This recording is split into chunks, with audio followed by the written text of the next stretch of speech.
Hello, a warm welcome to one and all to view the circuit theory in a different video lecture.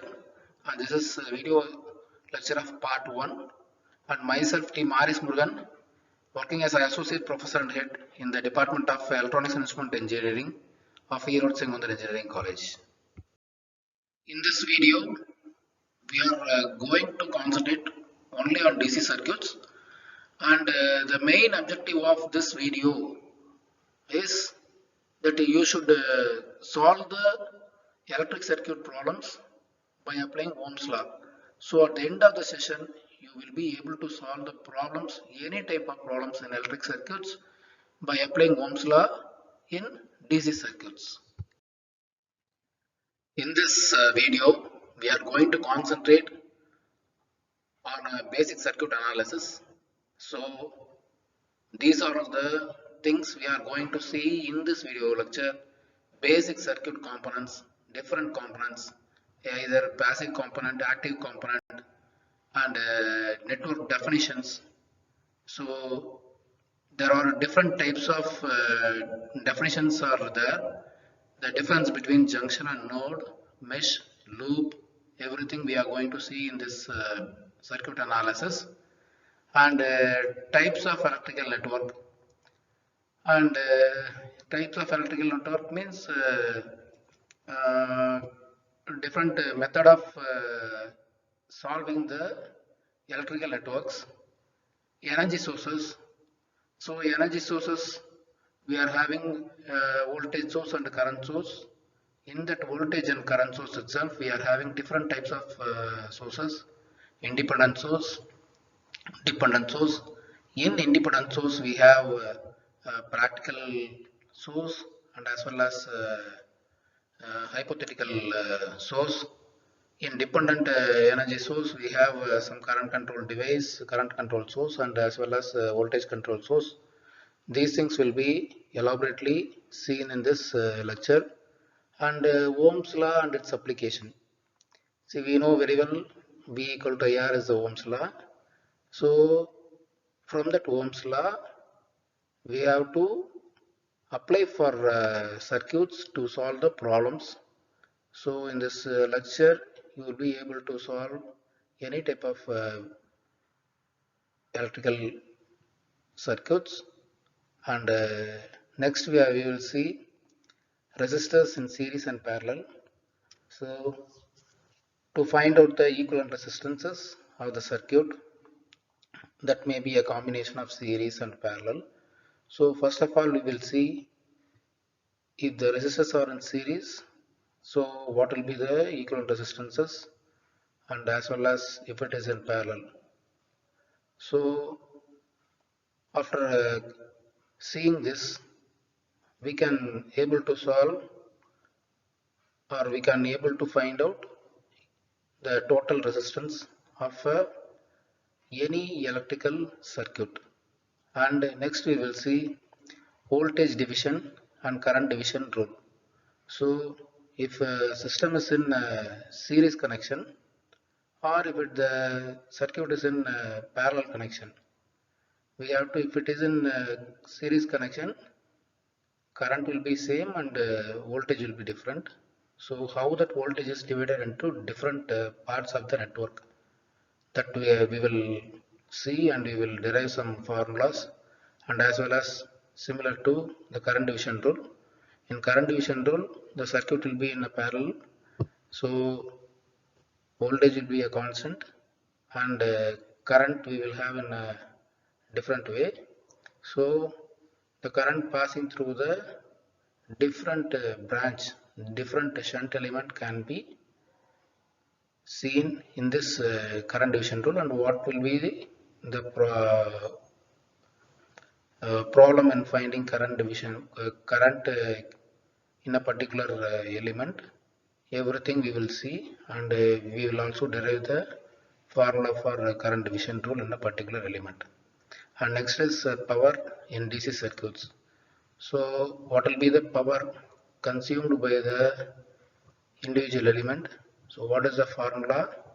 Everything we will see in this lecture. Basic circuits components. Resistor, capacitor and inductor forms a electrical network of different types, and these resistor, capacitor and inductor are the basic circuit components in a DC circuit. See, resistor, it is shown in the figure and it will be indicated as the below symbol. So two different types we can indicate the resistance as shown in the figure. Similarly, capacitor, different types of capacitors are available. Electrolytic capacitor, ceramic capacitor, disc capacitor, like that.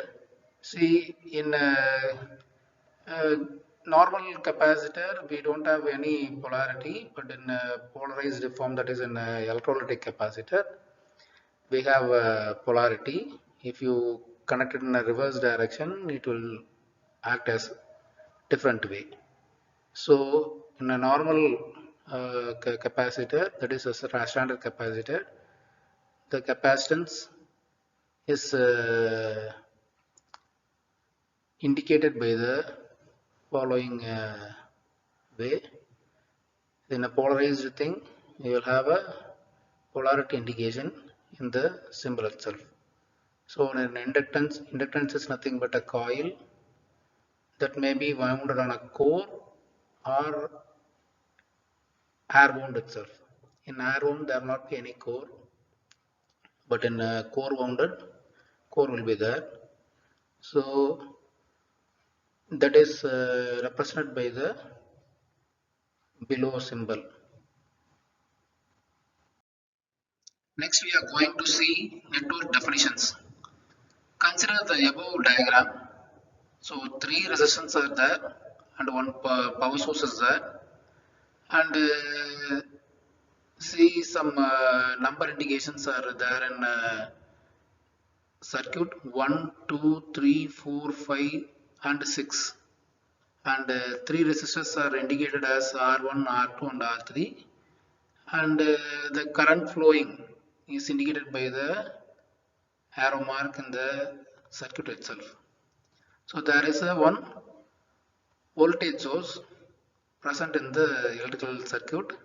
So from this we want to define some definitions. Okay, so branch, we will have some technical things like branch, mesh, loop, junction, node, etc. So before going to analyze the circuit, we should well aware about these definitions. So first of all, you will see the branch, a part of network which connects the various point of the network is called branch. That is 1 to 2. Between 1 and 2, we will have resistance R1, and between 2 and 3, there is nothing is there. Between 2 and 4, resistance R3 is there. Between 2 and 5, resistance R2 is there. And between 1 and 6, we have some voltage source. So these are the different components R1, R2, R3 and voltage source.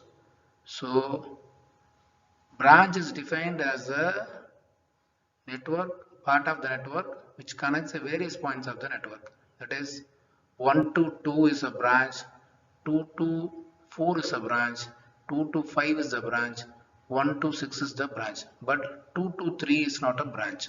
Okay, and 5 to 6 is not a branch, 4 to 5 is not a branch. Next we will see the mesh or loop. It is a set of branches forming a closed path in a network. So different branches will be there. By analyzing these branches, if it forms a closed path, then that particular thing is called as mesh or loop. So consider the first thing 1, 2, 5, 6, 1. This is the closed path. See the arrow mark starting from R2, then it goes to R1, then it goes to voltage source.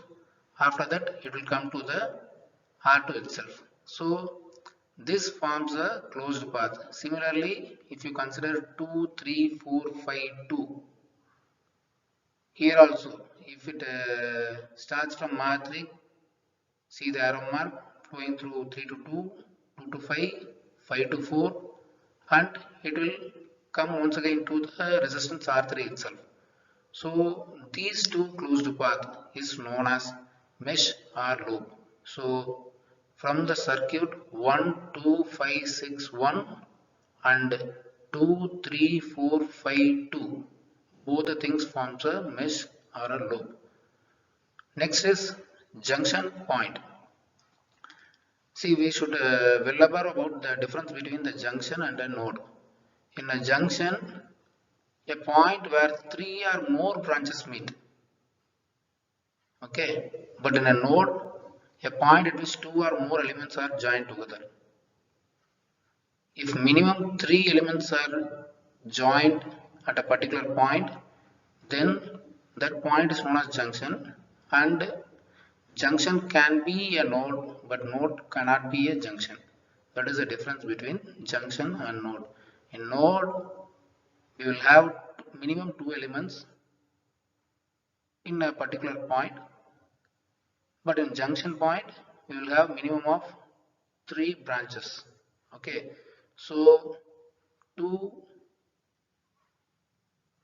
5 are a junction, and node we will have 1, 2, 3. Okay,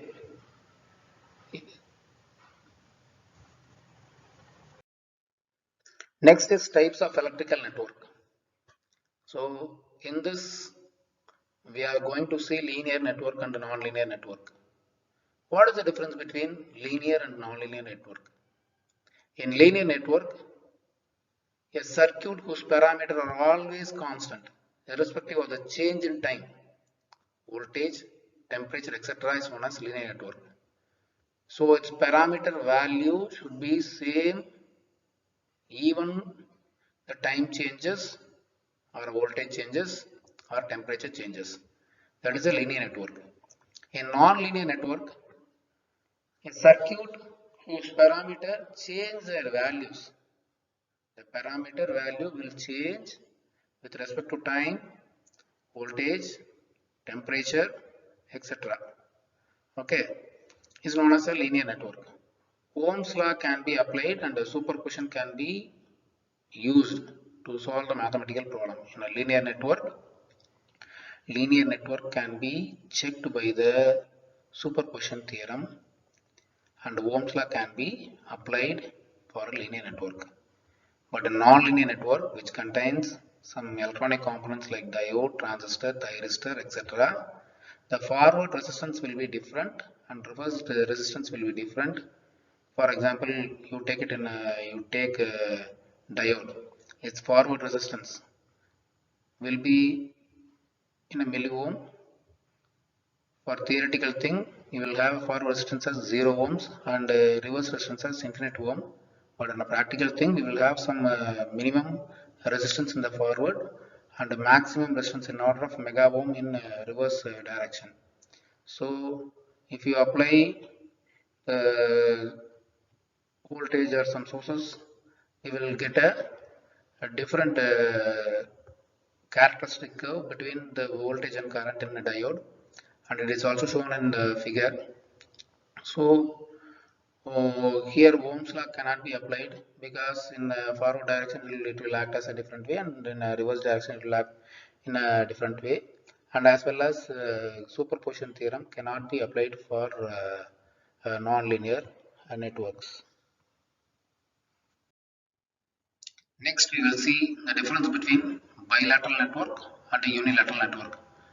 As I said in the previous slide, in diode we will have a different resistances in forward as well as in reverse direction. So, but in resistance, if you pass a current in a resistor, it will be the same in the forward direction and as well as reverse direction, because the resistance of that particular resistor will be a constant irrespective of the direction of the current. But in case of electronic components, for example diode, its forward resistance is very less and more amount of current will pass through the forward direction, and reverse bias, that is in the reverse direction, it will have an infinite resistance, and current flow will also be limited. So we can't get the same amount of current in as in forward direction.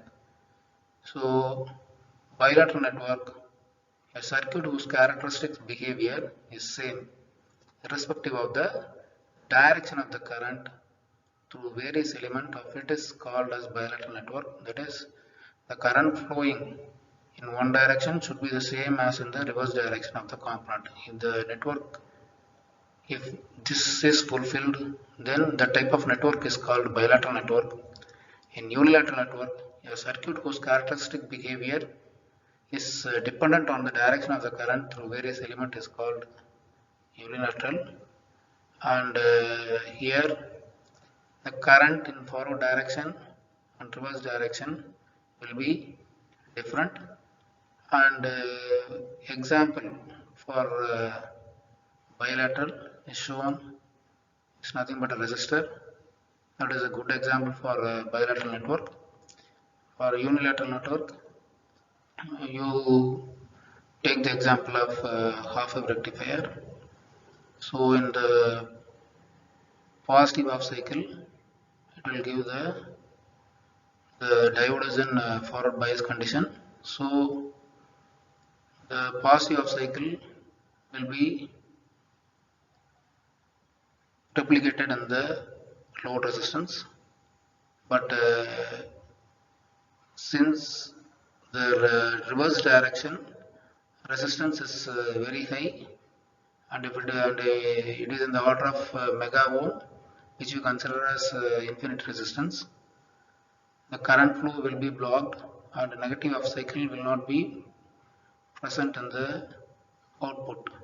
So we will get the half rectified output in the load resistor.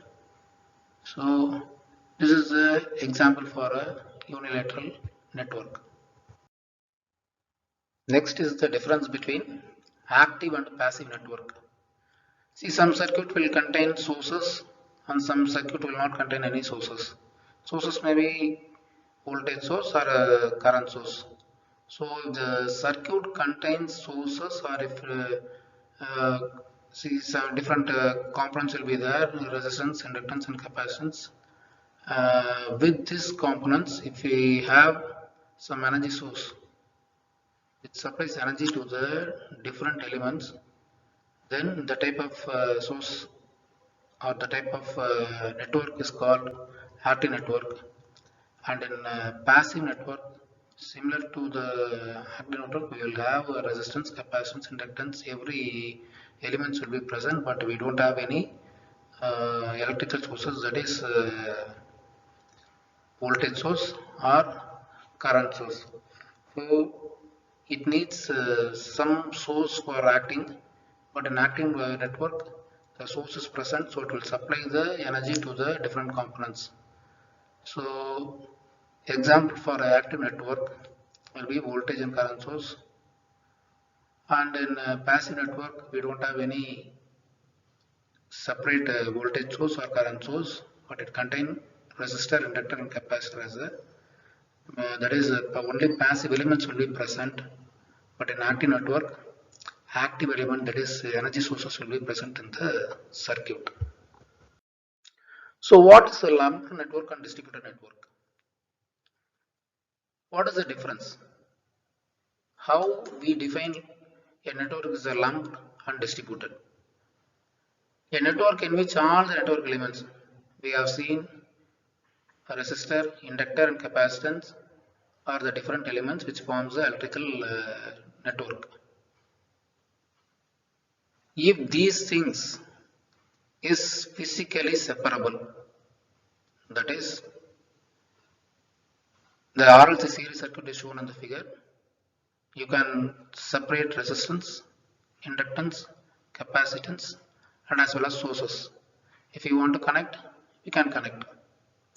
So if the elements are physically separable, then the type of network is called a lump network. You take example for a transmission line. Transmission line voltage is fed from the power plants, and that power will be used in domestic as well as in industries. We see only cable, transmission cable, but in the transmission cable itself we will have resistor, inductor, and as well as capacitor. These resistor, inductor, and capacitor we cannot able to see, but the effect of resistances, inductance, and as well as capacitance will be seen in the calculations. So even though we are not able to see the resistance, inductance, and capacitance, all these things, that is resistance, inductance, and capacitance, will present in the transmission line, and it will affect the transmission of electrical energy. So some losses will be there in transmission line. So what is the purpose of losses?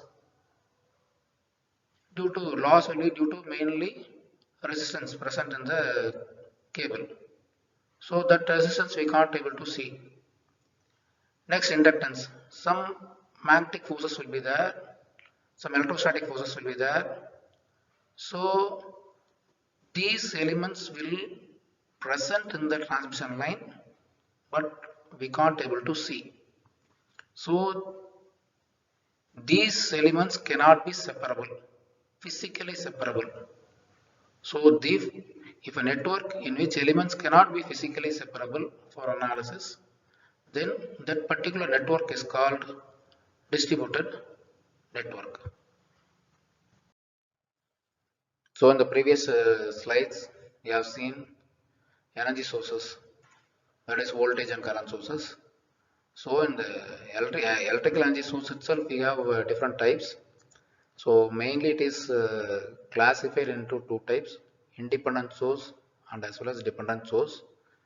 In independent source, we will have voltage source and as well as current source.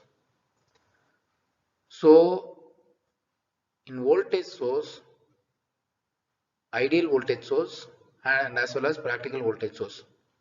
In ideal voltage source, we don't have any resistances in the source, that is internal resistance will be assumed as 0, but in practical thing we will have some resistances. So by assuming internal resistance equal to 0, we want to calculate something, and we have the type of sources ideal source, and in practical sources we will consider that internal resistances, and if we consider the internal resistances, then the type of source is known as practical source. So these ideal and practical sources will be uh, in both voltage source and as well as the current source. So what are the dependent sources? See, in circuit, different voltages and different currents will be there across each element, and if a particular voltage or current affects the sources, in independent source it will be constant, but in dependent source the energy, that is the voltage or current of the electrical source, depends upon the voltage or current of a element present in the network. So that we will see in the next slide. So you generally remember that electrical sources can be classified into two types: independent source and dependent source. And in independent source we have two types: voltage source and current source. And voltage and current source are further classified into ideal and as well as practical sources.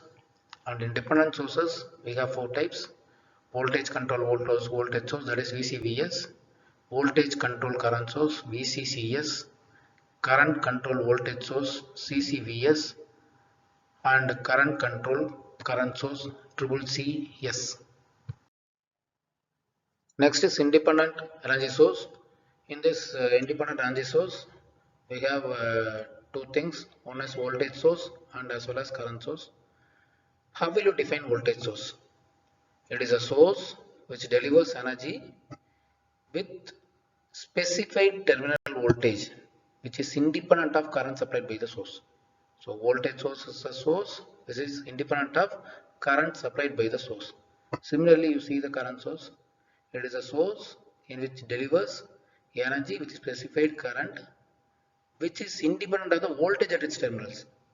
So current source is independent of voltage, and in voltage source is independent of current supplied by the source.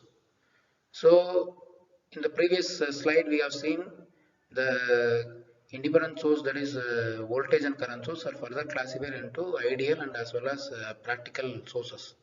So ideal voltage source is shown in the upper part of the diagram. Here there is no terminal voltage, so the voltage V, that is the source voltage, will be the same as VAB, that is the terminal voltage.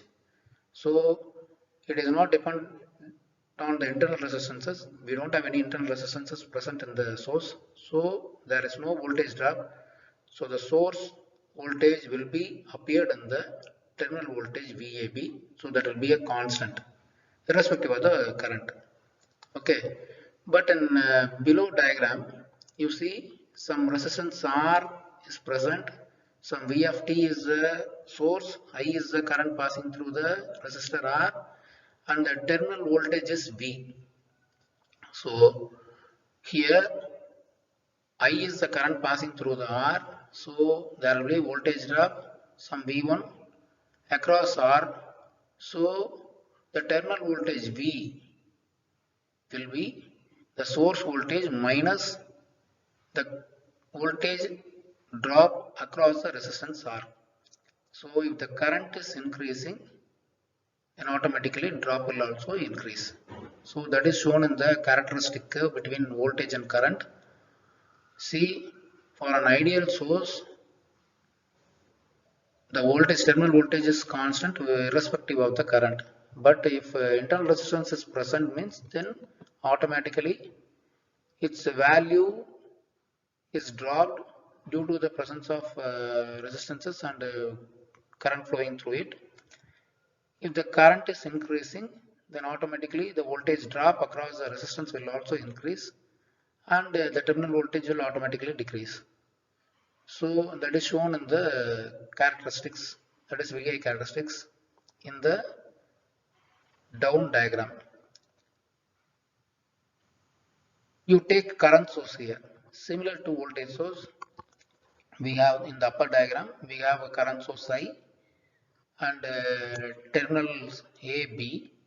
So same amount of current is passing through the thing. We don't have any internal resistances. So whatever be the value of current in the source will be appeared at the terminal. So in the upper diagram it is shown as a constant line irrespective of the voltage. Current is a constant irrespective of the voltage. But in the down diagram you see there is an internal resistances which is connected parallel to the current source. See, these resistance we can't see able to see, but there will be some internal resistance present in the source. So the current I delivered by the current source will not be appear in the terminal AB because of the presence of internal resistances. So the current will get branched in the internal resistance, and remaining current only we will get it in the terminal AB. So the current source I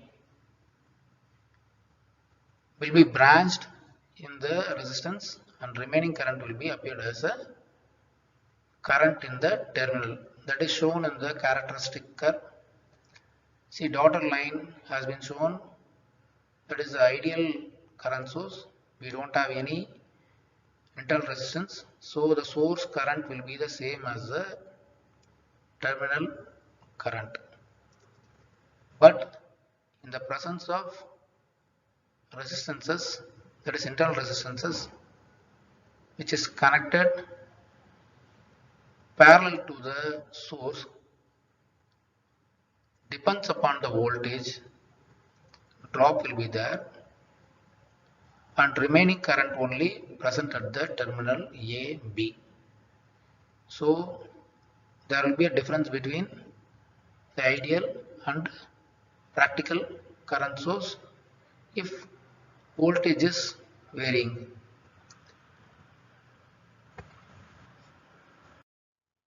So what is a dependent energy source?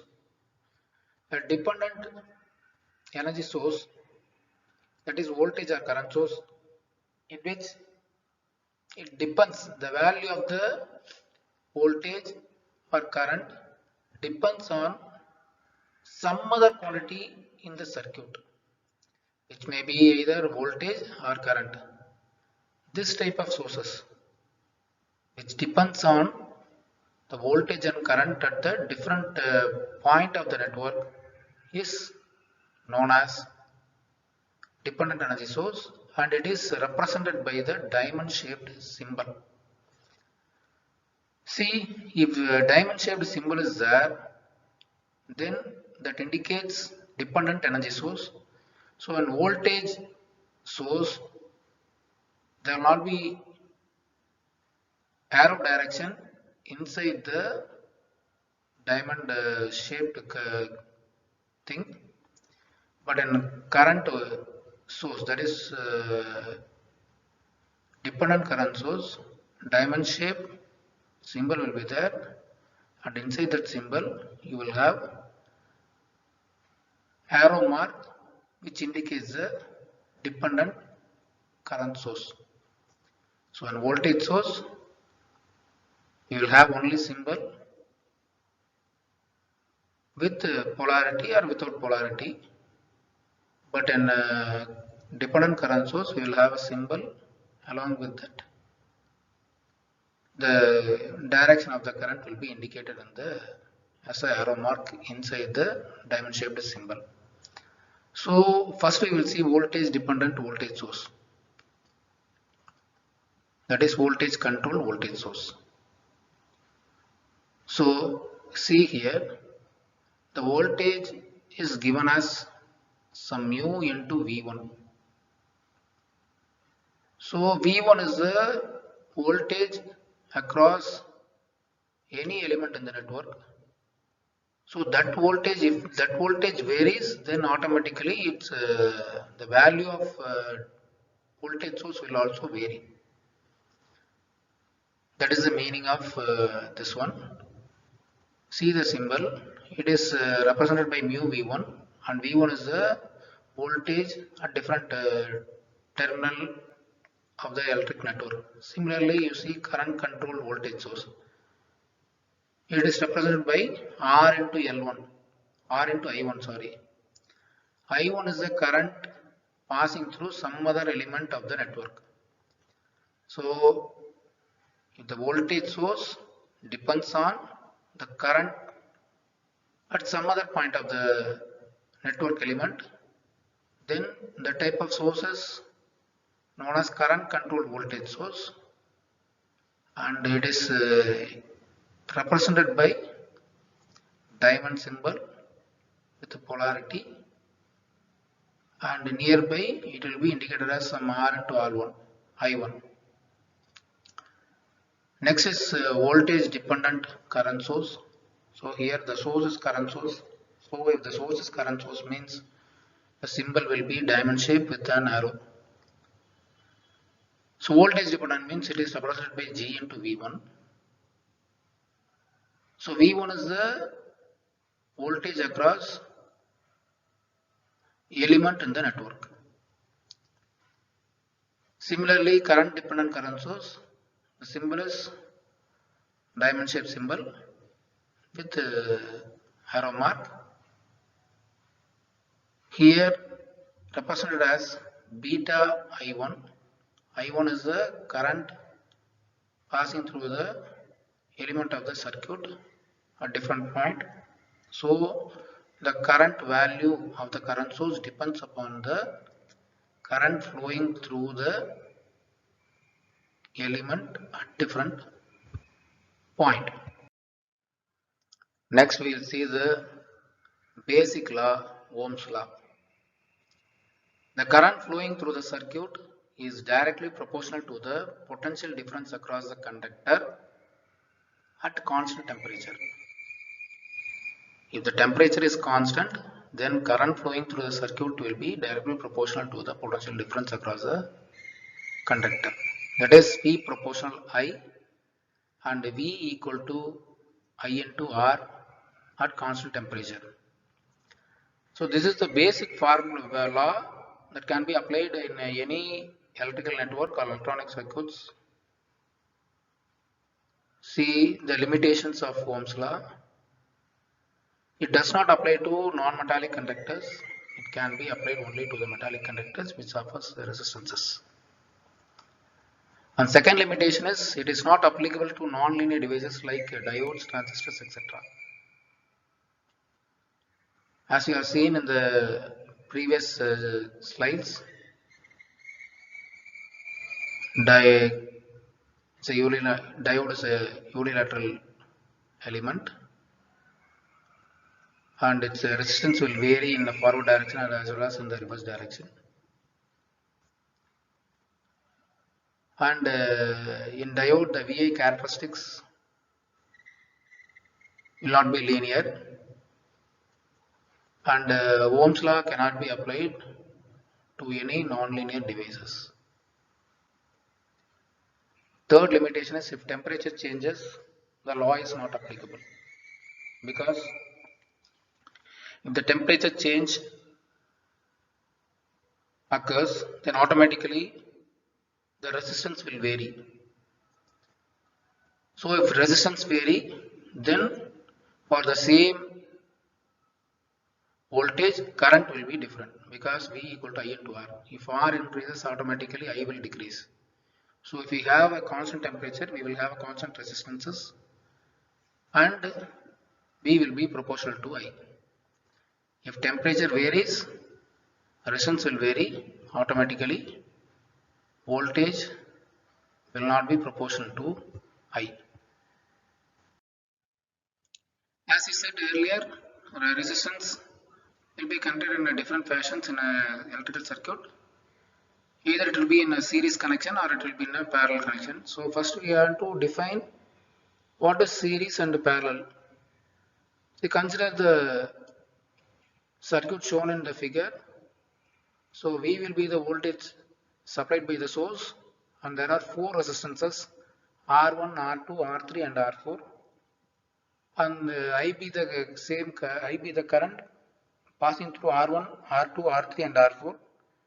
So the same current is passing through all the resistances and the voltage V1 will be the voltage across R1, V2 across R2, V3 and V4 across R3 and R4 respectively. So in this circuit, the same amount of current I is passing through R1, R2, R3 and R4, but the voltage across these resistances will be different as V1, V2, V3 and V4. So if the circuit, the same amount of current passes through all the elements, then the type of circuit is known as in series. The elements are in series. So apply Ohm's law at the terminal AB. So current I is passing through the resistance R1. So V1 will be equal to I into R1. Similarly, V2 will be equal to I into R2 and V3 I into R3 and V4 I into R4. Here voltages are different, current are same. So total voltage, that is the voltage supplied by the source, is V, and voltage consumed by the, that is power consumed by the individual elements will be V1, V2, V3 and V4. So power supplied will be equal to total power sinked. So V will be equal to V1 plus V2 plus V3 plus V4. We very well know V1 is IR1 and similarly V2, V3 and V4.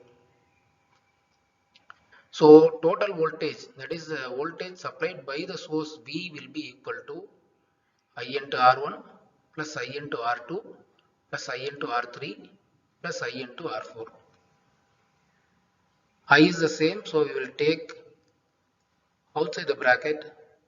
So I into R1 plus R2 plus R3 plus R4. We will consider the total resistance, that is the effective resistance, as R1 plus R2 plus R3 and R4. So the voltage V will be equal to I into R effective or R total, where R effective will be equal to R1 plus R2 plus R3 plus R4. So in series resistance, the effective resistances will be, R effective will be the sum of n number of resistances connected in series in a circuit. So that is represented by R effective will be equal to summation of SE equal to 1 to n, where n is the number of resistances connected in the circuit in series fashion of RSC. See, we have a problem here. There are 6 resistances connected as shown in the figure, and supply voltage will be 2 volt. Check whether the resistance are in series. Imagine that current I is flowing through the resistances in the loop. The same current I is flowing through R2, R3, R4, R5, R6 and as well as R1. So all these 6 resistances are connected in series. So we want to find out the equivalent resistances, that is effective resistance or total resistance, which can be called in a different fashion. Since all the 6 resistances are in series, the equivalent resistance will be the sum of all the resistances. So here R1 is 2 ohm, R2 is 4 ohm, R3 6 ohm, R4 3 ohm, R5 1 ohm and R6 2 ohm. If you add all these resistance value, then we will get the equivalent resistance or total resistance. So add R1, R2, R3, R4, R5 and R6. So we will get 18 ohm. So this is the equivalent resistance of the circuit. So in questions they may ask, find out the current, total current in a circuit. In that case, we have to find out the total resistance, that is effective resistance, and once again we have to apply the Ohm's law. Here the voltage is 2 volt and effective resistance or total resistance is 18 ohm. So V equal to I into R, and similarly I will be equal to V by R. So the total current I will be 2 divided by 18 amps. Consider the figure shown. See here, The total current I is passing at the junction A, but the current is I1, I2 and I3 are branched into R1, R2 and R3 resistances. And it is once again combined at the point B, and I will be equal to I1 plus I2 plus I3. See the voltage across the resistance. So battery voltage is V, the same voltage is applied across R1, R2 and R3. So in this connection, voltages are same, but current passing through the element are different. So if the same voltage is applied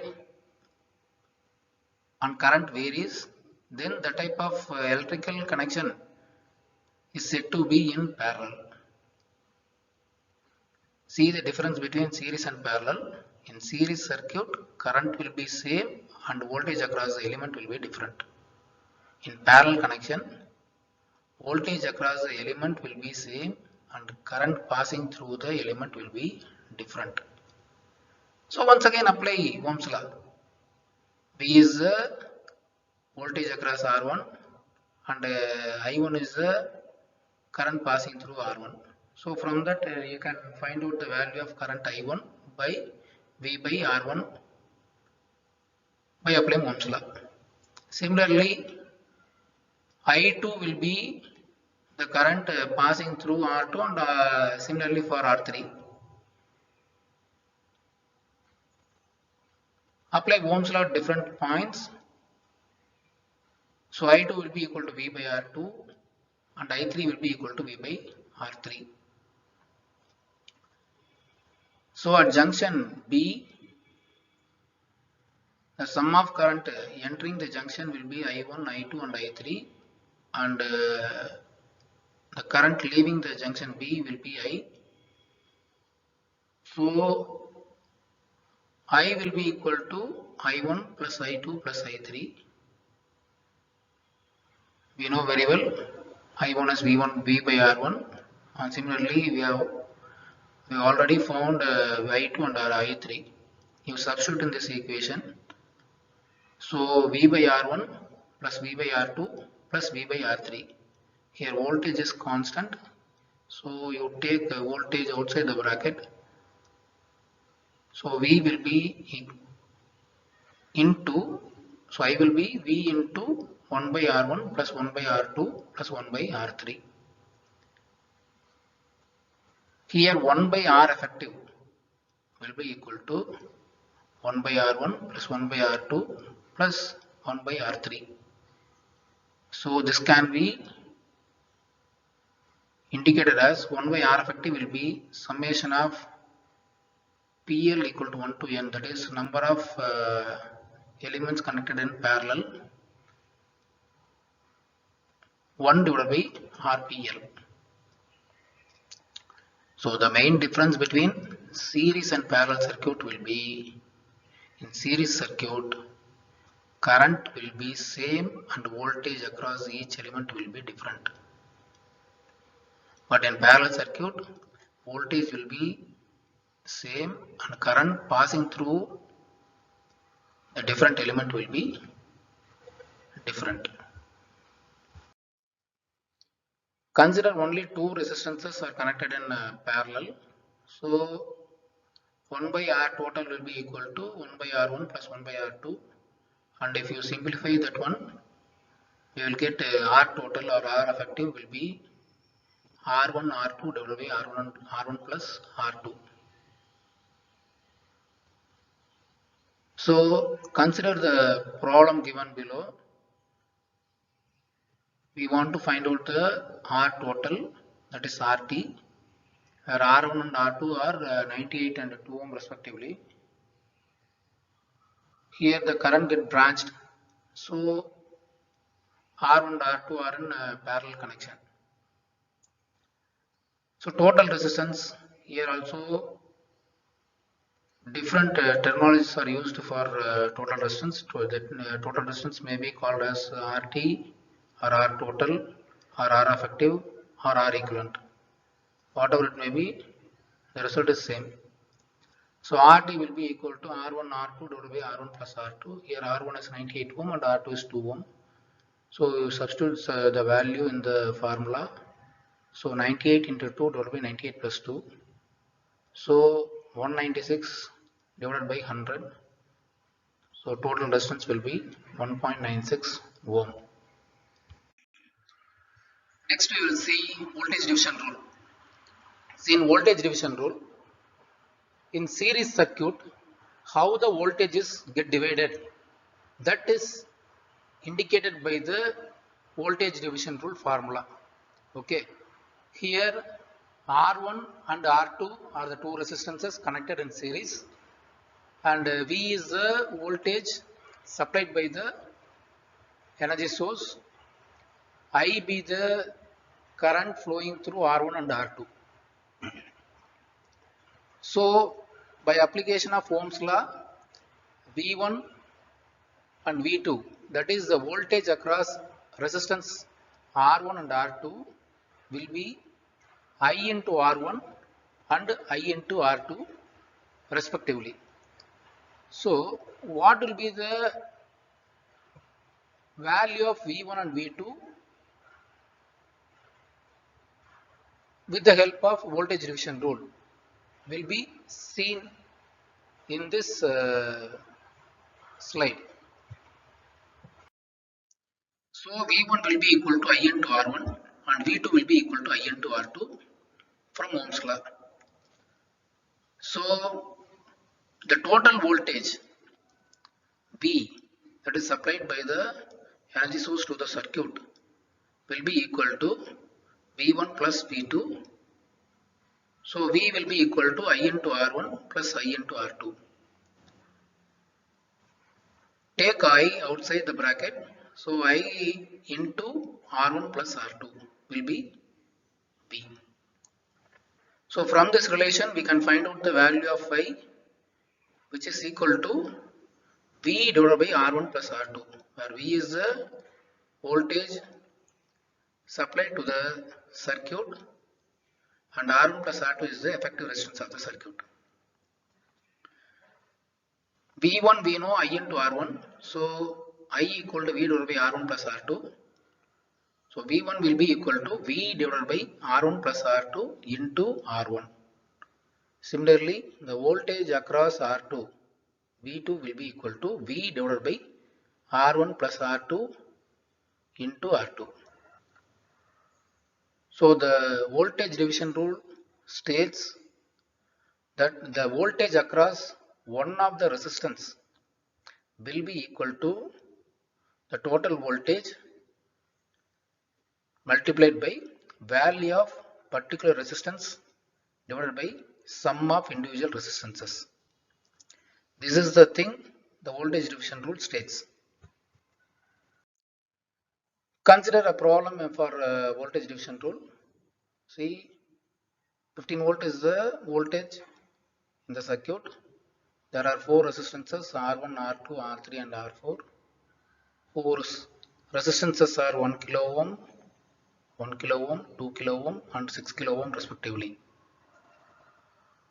So V1, V2, V3, V4 are the voltage across R1, R2, R3 and R4 respectively. So total voltage supplied by the source to the circuit will be equal to 15 volt.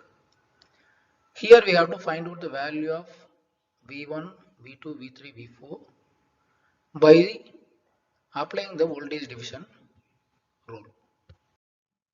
Here the problem is we have to find V1 and V4.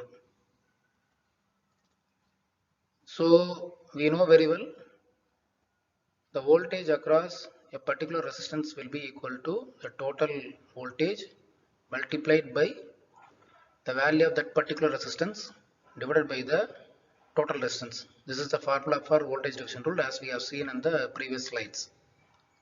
So V1 will be equal to, V1 is the voltage across R1. So resistance of the particular resistor is R1, and V1 will be equal to R1 divided by R1 plus R2 plus R3 plus R4 into V total. So R1 is 1 kilo ohm. So that one has to be converted into ohms. So 1 kilo ohm will be equal to 1 into 10 power 3 ohms, that is 1000 ohm.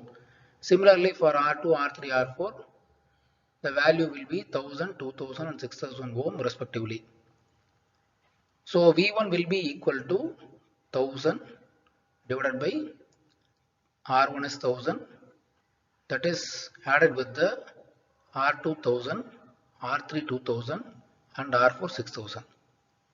Multiply by the total voltage supplied by the source, that is 15 volt. So 1000 divided by 10,000 into 15. So V1 will be equal to 1.5 volt. So similarly we can find out the value of voltage V4. So V4 is the voltage across R4, which is 6000 ohm or 6 kilo ohm. So V4 will be equal to R4 divided by R1 plus R2 plus R3 plus R4 multiplied by the total voltage. So V4 will be equal to 6000 divided by 1000 plus 1000 plus 2000 plus 6000 into 15. So 6000 divided by 10,000 into 15 volt. So the result will be 9 volt. We can also calculate the voltage across R2 and as well as R3. Similar fashion by applying the voltage division rule. So if you want to find out the value of R2, R2 is nothing but 1000 ohm and R1 is also 1000 ohm. So similarly we will get V2 as 1.5 volt, and for V3, that is voltage across R3, 2000 divided by 1000 plus 1000 plus 2000 plus 6000 into 15. So V3 will be equal to 3 volt. So V1 is 1.5 volt, V2 is 1.5 volt, V3 is 3 volt and V4 is 9 volt. Next is current division rule. In parallel circuit, how the current gets divided into the different branches is stated by the current division rule. So here Vs is the voltage of the source which supplies Is, that is source current. So I1 and I2 be the branch current flowing through the resistances R1 and R2 respectively. By the application of current division rule, we have to find out the value of I1 and I2. So Is will be given. So from the value of Is and the value of R1 and R2, we have to find out the value of I1 and I2. So V will be the voltage across the R1 and R2, which is a supply voltage. So that will be equal to I1 into R1, and that will also equal to I2 into R2. The total current I will be, that is source current, I will be equal to I1 plus I2. So the current I2 will be equal to I1 into R1 by R2. I will be equal to I1 plus I1 into R1 by R2. So take I1 outside.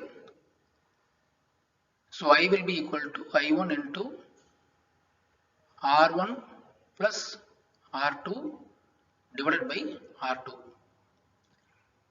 Therefore, I1 will be equal to I into R2 divided by R1 plus R2, and similarly we can derive for I2 as I into R1 divided by R1 plus R2.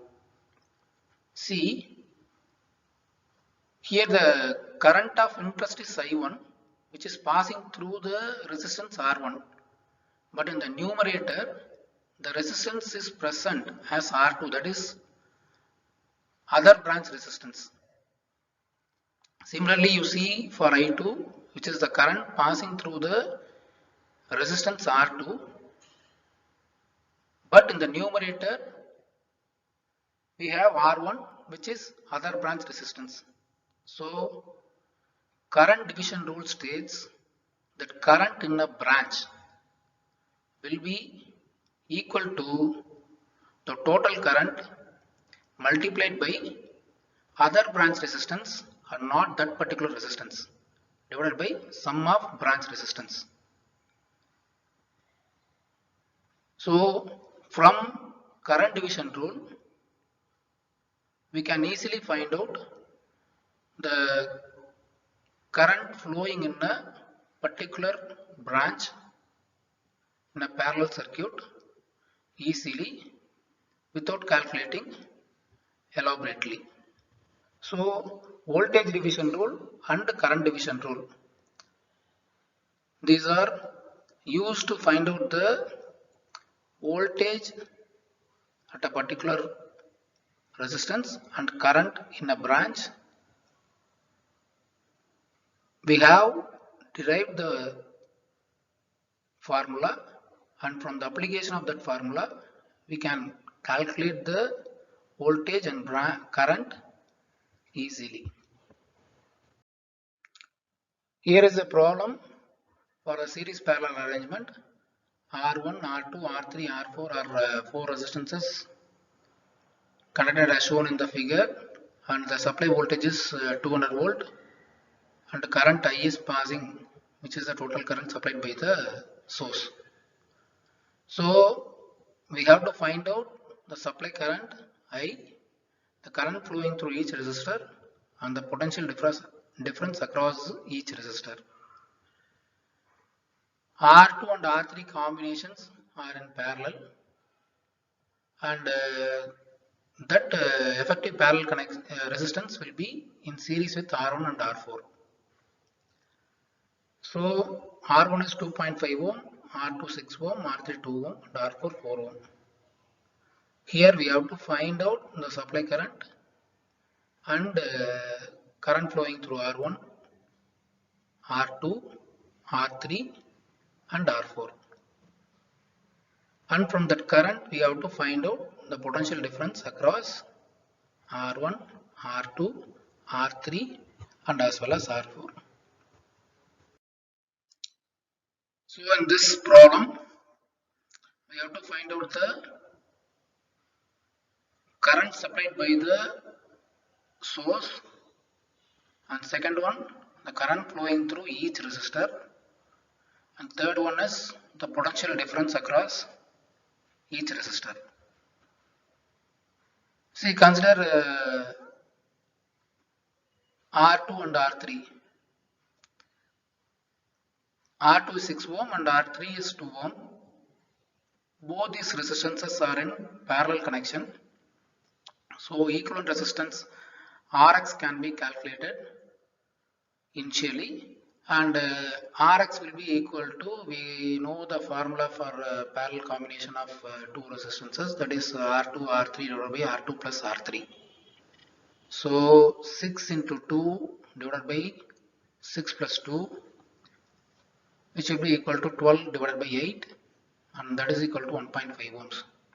So equivalent resistance of the combination of R2 R3 in parallel will be Rx equal to 1.5 ohms. So this total equivalent resistance RT, which is a series combination of R1, R4 and Rx, will be the sum of all resistances So R total, that is RT, will be equal to R1 plus Rx plus R4, where R1 is 2.5 ohm, Rx we have calculated at 1.5 ohm, and R4 is 4 ohms. So 2.5 plus 1.5 plus 4, which will give 8 ohms. Apply Ohm's law. So the total supply current we can calculate from V equal to IR. We are interest of current I. So I will be equal to V by R. Here R is the total resistance RT. So I will be equal to V divided by RT, where V is the 200 volt supply given in the circuit itself, and RT we have calculated in the above step, which is 8 ohm. So current I, that is supply current I, will be equal to V divided by RT, that is 200 divided by 8. So current I will be equal to 25 ampere. Next is second thing is we have to calculate the current flowing through each element, that is R1, R2, R3, R4. Here R1 and R4, the same supply current is flowing. So the current in R1 and R4 will be 25 ampere. We can apply current division rule to find out the current flowing through R2 and R3. So the current, total current will be 25 ampere, and it is getting branched into current I2 and I3 in R2 and R3 respectively. So from the current division rule, the current flowing through a particular resistance will be equal to the total current multiplied by other branch resistance divided by total resistance. So current flowing through R2, that is I2, will be equal to R3, which is other branch resistance, divided by total resistance R2 plus R3 multiplied by the total current I. So 2 divided by 6 plus 2 into 25 will give 6.25 ampere. Similarly, we can calculate the current flowing through R3 as R2 divided by R2 plus R3 into I. Here R2 is 6 ohm, so 6 divided by 6 plus 2 into 25. So the answer will be 18.75 ampere. See, if you add the current flowing through R2 and R3, then the result should be the source current I. You check with the answer. The source current I, that is total current, will be 25 ampere, and current flowing through R2 is 6.25 ampere and R3 is 18.75 ampere. You add both these two currents and it should come as 25 ampere. You check with that one. 6.25 ampere plus 18.75 ampere, which will be equal to 25 ampere, which is the source current. So the above thing is right. So next thing we have to calculate is the potential difference, that is the voltage across each element, R1, R2, R3 and R4. But R2 and R3 are in parallel combination, and Rx be the effective resistance that we have calculated in the first step.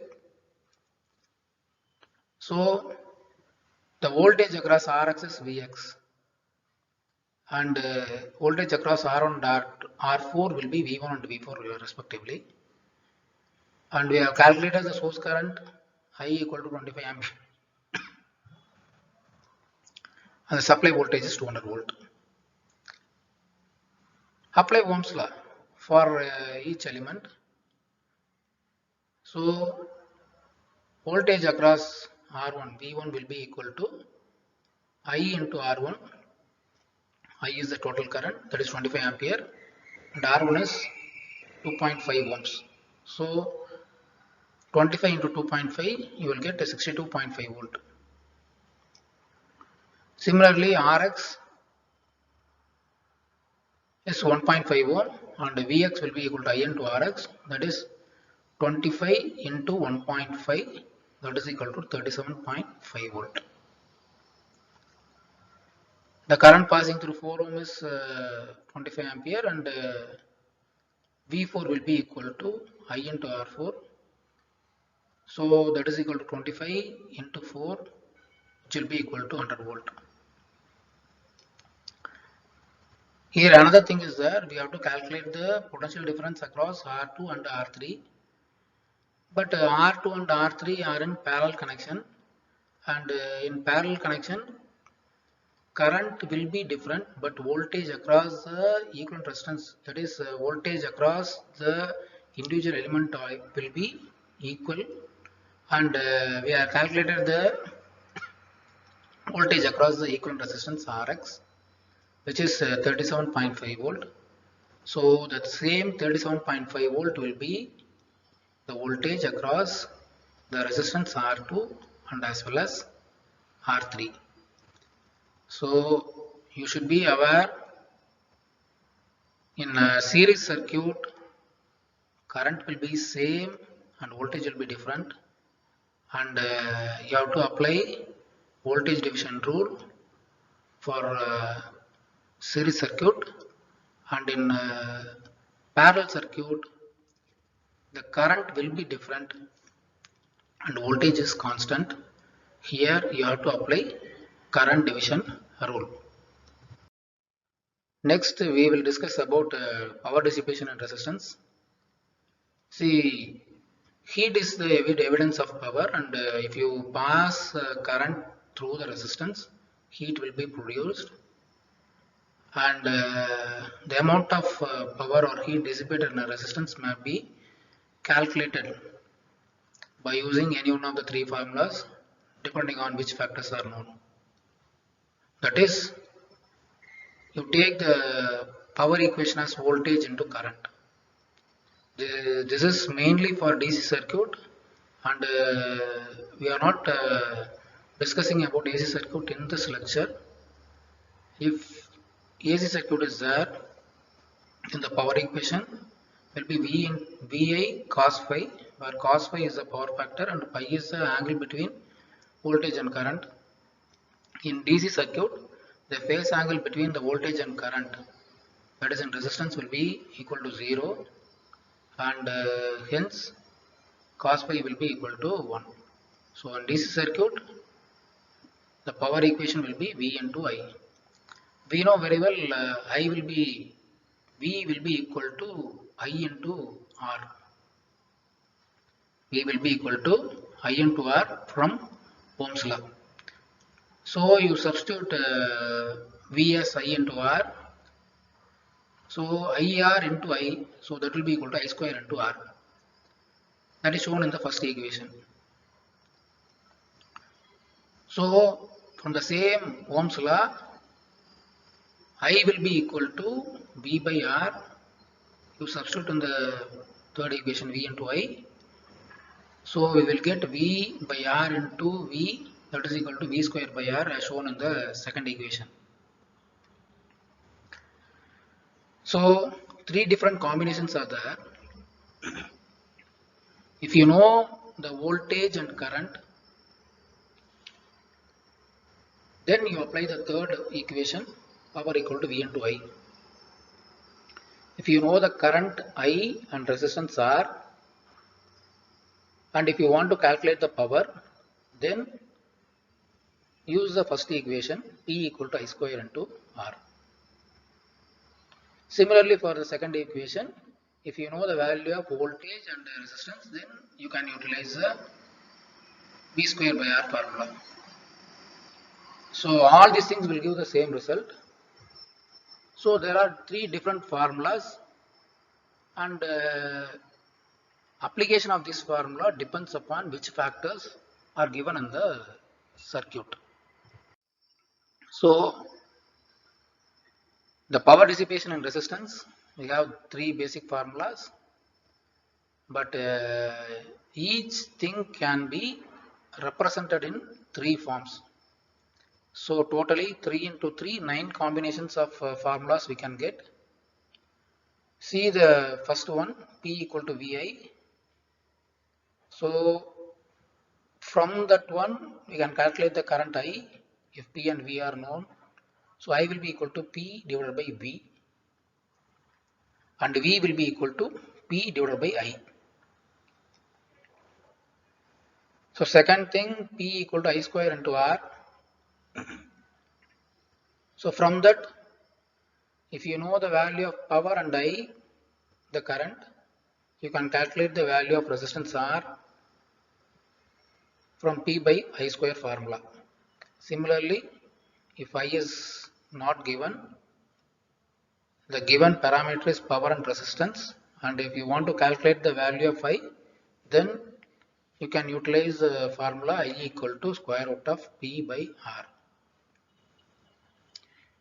The third power formula, P equal to V square by R. So if V and R is given, if you want to calculate P, then we can utilize V square by R, and power is given, voltage is given. You want to calculate the value of resistance, then we have to utilize the formula R equal to V square by P. In case if power and resistance are given, in case if power and resistance are given, and if you want to calculate the voltage, then we have to utilize V will be equal to square root of P into R. So basically we have three basic formulas, and from these three basic formulas we can represent it in each formula in three different combination. So totally 3 by 3, 9 combinations of formula we have shown here. So application of a particular formula in a circuit depends upon which parameter we have to calculate and which parameter value they have given. So next we will see the problems regarding the lecture we have discussed. So first problem is a small light bulb is connected to a 6-volt battery and draws 2 ampere of current. What is the net resistance of the bulb? So whatever may be the problem, first step you write the values given in the problem. So here voltage of the battery is given, which is 6 volt, and the current drawn from the battery is given, that is I, which is 2 ampere. So you have to find out the value of resistance R, which is the resistance of the bulb. So we also have three different combination for Ohm's law. V equal to I into R, I equal to V by R, and R equal to V by I. We have discussed in the earlier slide. So which parameter has to be calculated and what are the values of the parameter given, other parameters given.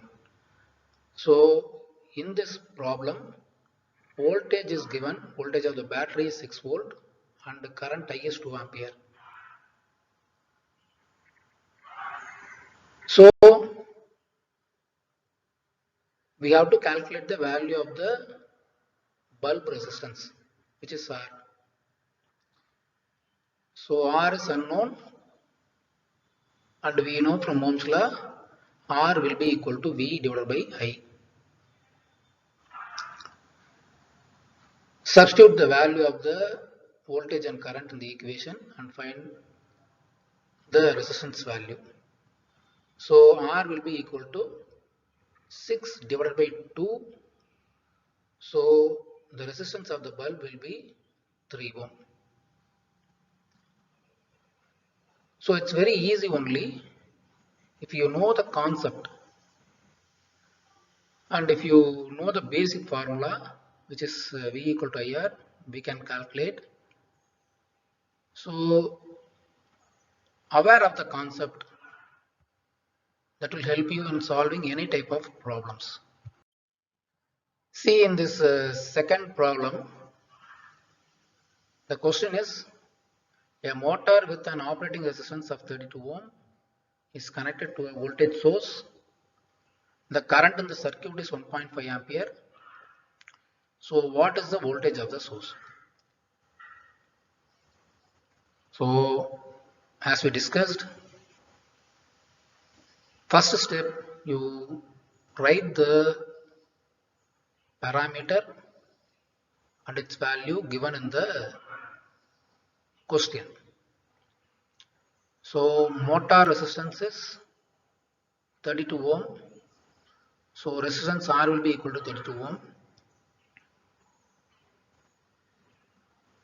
Current drawn by the motor will be 1.5 ampere. So I will be 1.5 ampere. Here we have to calculate the voltage of the source. So V should be calculated and V is unknown. So second step, you write the formula.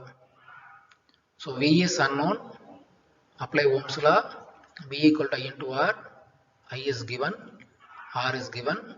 So the same formula V equal to I into R can be applied.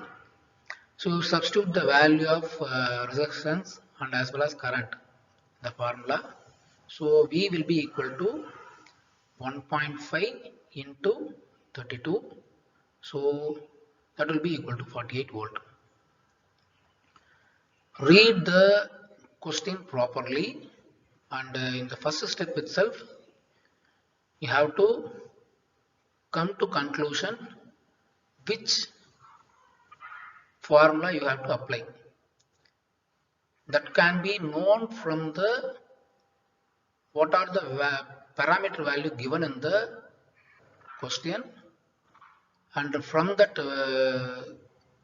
thing you have to select the formula. See, V equal to IR is a common general formula for Ohm's law, but in the previous problem R was not given, V and I was given, and from that we had calculated the value of R.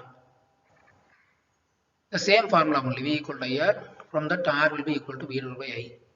In the second problem, resistance is given, current drawn from the circuit is given, and you have to find out the voltage. So V will be equal to I into R.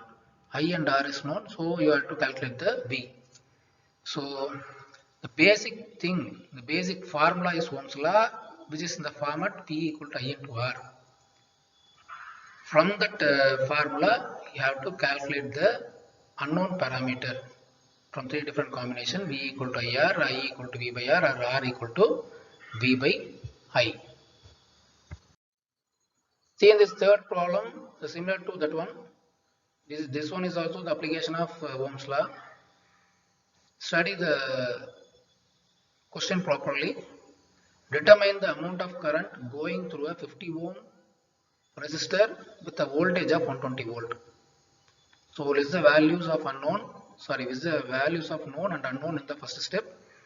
So resistance R is given as 50 ohm, voltage V is given as 120 volt. You have to find out the value of current I. So as we discussed earlier, Ohm's law is V equal to IR. Here you have to find out the value of I. So you have to apply the formula V by R. So I equal to V by R, voltage 120, resistance 50. So I will be equal to 120 divided by 50 ohm. So that will be equal to 2.4 ampere. See, three different combinations we have solved In the first problem, we have calculated the unknown resistance, voltage and current was given. The second problem, voltage should be calculated and the current and resistance was given. In this third problem, voltage and resistance is given and you have to calculate the current. So the basic is Ohm's law. So from the question, you have to select the different format of the Ohm's law. So in the fourth problem, three resistances are connected in series across 20 volt DC supply and resistance value are 2, 3 and 5 ohm respectively. You have to find out the equivalent resistance of the circuit, the total current of the circuit, voltage drop across each resistor and the power dissipated in each resistor. So the total resistance R will be equal to R1, R2, R3. All these are in a series resistance, series connection. So the total resistance will be the sum of the individual resistances. So R will be equal to R1 plus R2 plus R3.